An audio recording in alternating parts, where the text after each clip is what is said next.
भाजपा के होंगे।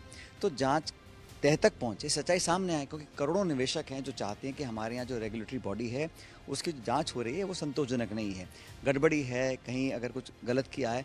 जांच में अगर कुछ नहीं पाया जाएगा तो बात खत्म हो गई, लेकिन जांच तो हो, जनता को पता तो पड़े कि 10 साल का कार्यकाल हो गया, कहते हैं कोई घोटाला नहीं हुआ। अरे भाई, जब जांच ही नहीं होगी, जांच सिर्फ विरोधियों की होगी, विपक्ष की होगी, तो पता कैसे पड़ेगा कि सरकार की मिलीभगत कहाँ है, कहाँ गड़बड़ी हुई है। सुप्रीम कोर्ट ने खुद संज्ञान लिया है, सीबीआई से रिपोर्ट मांगी है, राज्य सरकार से रिपोर्ट मांगी है। तो इस मामले में जो आरोपी हैं उनको बिना किसी विलंब के सख्त सज़ा मिले ताकि उदाहरण बने।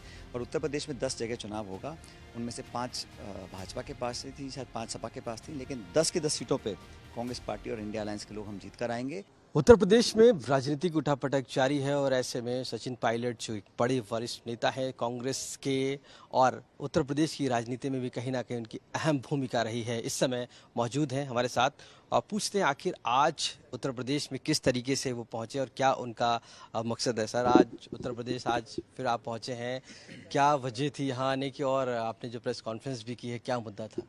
देखिए, पूरे देश में आज के दिन कांग्रेस पार्टी के हम सब लोग अलग अलग शहरों में जा रहे हैं और जो घटनाक्रम हुआ है उस पर प्रकाश डालने की ज़रूरत है आज, क्योंकि जब ये रिपोर्ट हिंडनबर्ग के सामने आई तो बड़े गंभीर आरोप लगे सेबी के चेयरमैन के ऊपर। आप सबको मालूम है कि सुप्रीम कोर्ट के आदेश के बाद जांच शुरू करी गई। सुप्रीम कोर्ट ने कहा जांच कौन करेगा, जांच एजेंसी करेगी, वो है सेबी। अब जब सेबी जैसी इतनी विश्वसनीय संस्था के जो चलाने वाले हैं उन पर आरोप लग रहे हैं तो जांच कहाँ तक जाएगी, इतना लंबा खिंच गया और बड़े गंभीर आरोप हैं।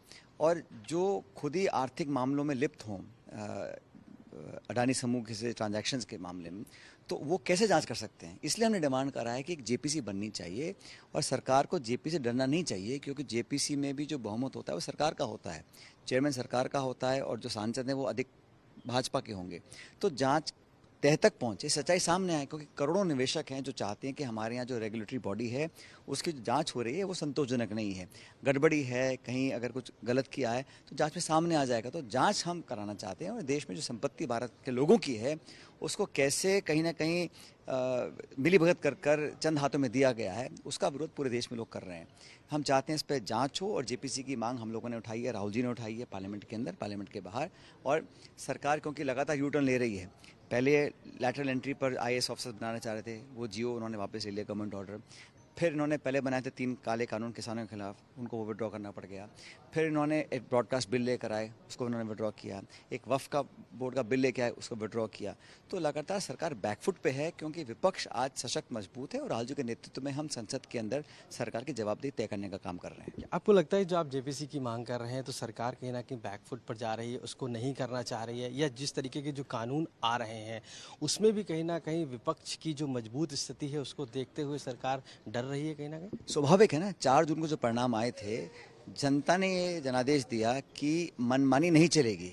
आप बैसाखियों में सरकार बना सकते हैं लेकिन आप मनमानी नहीं कर सकते, सत्ता का दुरुपयोग नहीं कर सकते, एजेंसीज को विरोधियों को टारगेट करने के लिए इस्तेमाल नहीं कर सकते। ये स्पष्ट जनादेश था और उसका आप देख रहे हैं जिस प्रकार से आक्रामक रूप से ना सिर्फ राहुल जी और कांग्रेस पार्टी, पूरा इंडिया गठबंधन एक स्वर से जो मांग रख रहा है, हमने रखा है कि आप जेपीसी को। और डरने की क्या बात है, अनेकों बार जेपीसी बनी है ना, हम तो सिर्फ जांच की मांग कर रहे हैं। जांच में अगर कुछ नहीं पाया जाएगा तो बात खत्म हो गई, लेकिन जांच तो हो, जनता को पता तो पड़े कि 10 साल का कार्यकाल हो गया, कहते हैं कोई घोटाला नहीं हुआ। अरे भाई, जब जांच ही नहीं होगी, जांच सिर्फ विरोधियों की होगी, विपक्ष की होगी, तो पता कैसे पड़ेगा कि सरकार की मिलीभगत कहाँ है, कहाँ गड़बड़ी हुई है। और आर्थिक अपराध जो होने का जो आरोप लगा है, बड़ा गंभीर आरोप है। क्या लगता है कांग्रेस अब और भी बड़ा स्टैंड लेगी अगर गवर्नमेंट इस बारे में नहीं सोचती है, या आपको लगता है कि जेपीसी की जिस तरीके? भाई, लोकतंत्र में जवाब मांगना, प्रतिस्पर्धा की बात करना, पारदर्शिता को लागू करवाना, ये विपक्ष का काम है।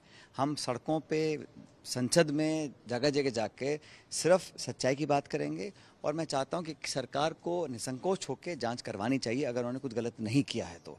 और जो सेबी की चेयरपर्सन है, उनको अगर वो पद पर रहेंगी तो जांच का कोई मतलब ही नहीं है। अब जिस थाने में कोतवाल पे आरोप लगा है तो कैसे मुलजिम को पकड़ेगा।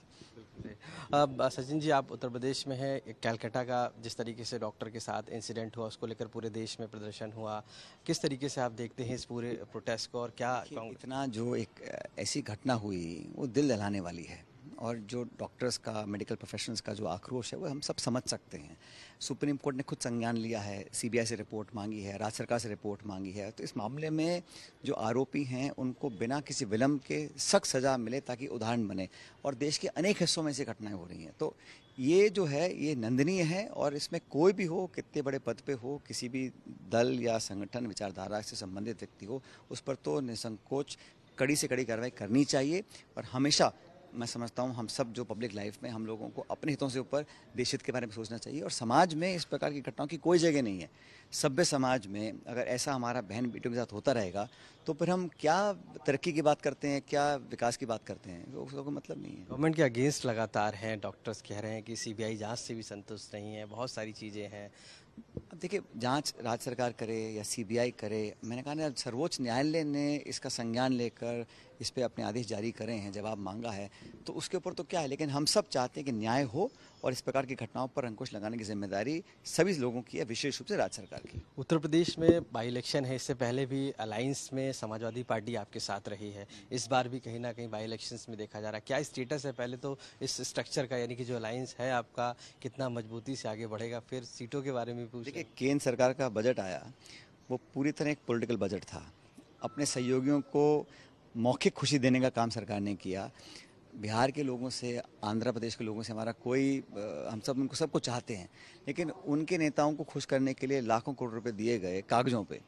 तो ये कहीं ना कहीं पक्षपात की इसमें महक आती है और ये भेदभाव हुआ है। अब यूपी के लोगों ने, राजस्थान के लोगों ने ऐसा क्या किया था कि बजट में कोई प्रावधान नहीं दिया गया। बड़े बड़े राज्य हैं, तो पॉलिटिकल कंपल्शन से सरकार घिरी हुई है, पहली बात।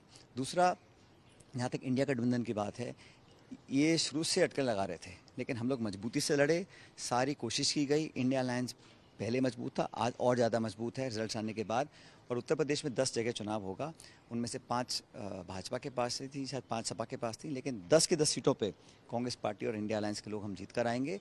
क्योंकि देखिए, ये बात करते थे वन नेशन वन इलेक्शन की, ये 4 राज्यों में चुनाव साथ नहीं करा पा रहे हैं, 2 में कराया, 2 को विलम्ब कर दिया, बाई इलेक्शन डिक्लेयर नहीं कर पा रहे हैं।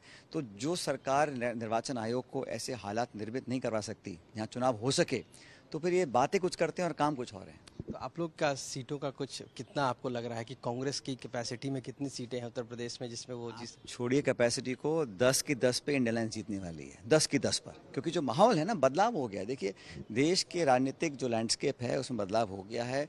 लोगों ने एक स्पष्ट मैसेज दिया। उत्तर प्रदेश में तो बड़ी बड़ी बातें लोग भाजपा के साथ ही करते थे, लेकिन जो परिणाम आए हैं मुझे लगता है कि वो अप्रत्याशित थे। और ये एक तरह से लोगों ने आईना दिखाया है इस डबल इंजन की सरकार को, कि आप बातें बहुत करते हैं लेकिन जनता की वोट को आप समझें कि मेरी जेब में हमेशा पड़ी रहेंगी, ऐसा नहीं है।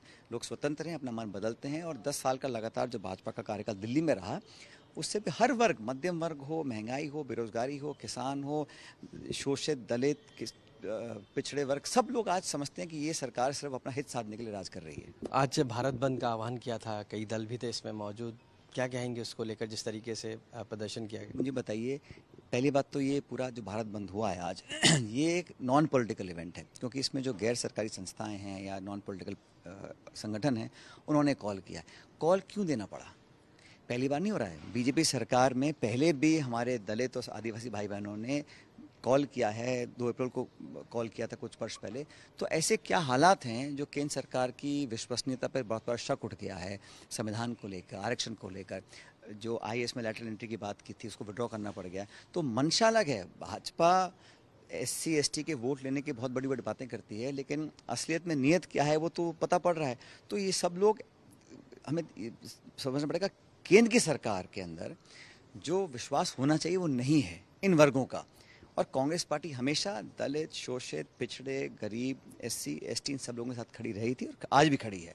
लेकिन आज का जो कॉल है वो नॉन पॉलिटिकल लोगों ने उसको कॉल किया है और इनकी आवाज़ दिल्ली सरकार तक पहुंचे, मुझे लगता है उसी से लोगों का फायदा होगा। आखिरी सवाल लूँगा कि स्टेट में यहाँ पर रिजर्वेशन को लेकर जो 69,000 सहायक शिक्षक भर्ती थी उसको लेकर कोर्ट ने माना कि उसमें घोटाला हुआ आरक्षण का, उसके बाद गवर्नमेंट को ऑर्डर दिया कि नए सिरे से की जाए। आज भी बच्चे जो है प्रदर्शन कर रहे हैं और कह रहे हैं कि सरकार पे, मंशा पे मैं मानता हूँ कि देश और प्रदेश में सबसे बड़ा मुद्दा रोजगार का है। रोजगार देने के लिए शिक्षित नौजवान बच्चे बच्चियों को आप अवसर नहीं देंगे, पेपर लीक होंगे, नौकरियां कैंसिल होंगी, घोटाले पाए जाएंगे, आरक्षण लागू नहीं होगा, कोर्ट कचहरी के मामले में पूरी भर्तियां रुक जाएंगी, तो नुकसान किसका हो रहा है? जनता का हो रहा है ना। आप शासन लेकर आए थे, बहुत वादे किए थे, जनता ने पूरा विश्वास आपके ऊपर किया, आप डिलीवर नहीं करेंगे, कमिटमेंट से पीछे हट जाएंगे, नौजवानों को अंधकार की तरफ धकेलेंगे, तो लोग तो रिएक्ट करेंगे। लेकिन मुझे लगता है कि सरकार को अब जितना समय इनके पास बचा है, गलतियां सुधारना चाहिए। और आपसी झगड़े जो हैं आज उत्तर प्रदेश में, संगठन का, सत्ता का, दिल्ली का, लखनऊ का, आपस में इतना खिंचाव तनाव है कि उसका खामियाजा जनता को भुगतना पड़ता है। इतना बड़ा प्रदेश है, एक पूर्ण बहुमत की सरकार है, काम नहीं कर पा रहे हैं, कोई यहाँ से खींच रहा है, कोई वहाँ से खींच रहा है। और अखिलेश जी ने तो ऑफर दिया था एक मानसून ऑफर, उसका मुझे पता नहीं उन्होंने लिया है कि नहीं लिया है भाजपा के नेताओं ने। लेकिन ये जो खिंचाव और टकराव है, इससे गवर्नेंस में और पब्लिक सर्विस में बहुत दिक्कत आती है। इनको काम करना चाहिए, अनुशासन से करना चाहिए, और जब तक चुनाव नहीं आते हैं तब तक पूरा दायित्व निभाना चाहिए। तो सचिन पायलट जी, साफ तौर से मानना है कि गवर्नमेंट में खुद खिंचाव और तनाव हो, और ऐसे में जनता के मुद्दों से वो भटकती जा रही है, और साफ तौर से कहीं ना कहीं कांग्रेस अब इनको लेकर भी आगे खड़ी रहेगी। लखनऊ से कैमरा पर्सन रोहित कांत मिश्रा के साथ आशीष श्रीवास्तव।